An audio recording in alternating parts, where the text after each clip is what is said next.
ഇടത് സർക്കാരിന്റെ പൊള്ളത്തരങ്ങൾ വലിച്ചുകീറി പുറത്തിടുകയാണ് മാധ്യമങ്ങൾ.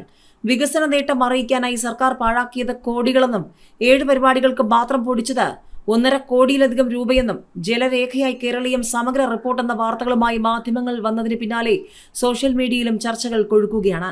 കേരളീയം പരിപാടിയുടെ ഭാഗമായി സെൻട്രൽ സ്റ്റേഡിയത്തിൽ നടന്ന കലാപരിപാടികൾക്ക് മാത്രം സർക്കാർ പാഴാക്കിയത് 1,55,00,000 രൂപ. 7 കലാപരിപാടികൾക്ക് മാത്രം ചെലവഴിച്ച തുകയാണിത്.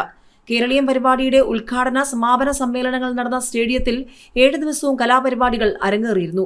8 ലക്ഷം രൂപ ചെലവിട്ട് നടി ശോഭനയുടെ നൃത്തത്തോടെയാണ് കേരളീയം പരിപാടി ആരംഭിച്ചത്. 2ാം ദിനം 8,30,000 രൂപ ചെലവിൽ മുകേഷ് MLAയും GS പ്രദീപും ചേർന്ന് സംഘടിപ്പിച്ച സ്പെഷ്യൽ ഷോ. 3ാം ദിനം 4,05,000 രൂപ മുടക്കി മുരുകൻ കാട്ടാക്കടയും സംഘവും അവതരിപ്പിച്ച കാവ്യ 23 എന്ന പരിപാടിയായിരുന്നു. 5ാം ദിവസം KS ചിത്രയുടെ ഗാനമേളയ്ക്കായി സർക്കാർ പൊടിച്ചത് 2,05,000 രൂപ. 6ാം ദിനം 3,80,000 രൂപ മുടക്കി കലാമണ്ഡലം കലാകാരന്മാരുടെ ഫ്യൂഷൻ ഷോ.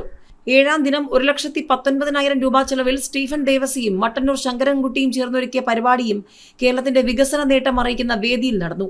സമാപന ദിനത്തിലായിരുന്നു ഏറ്റവും അധികം തുക ചെലവഴിച്ചത്.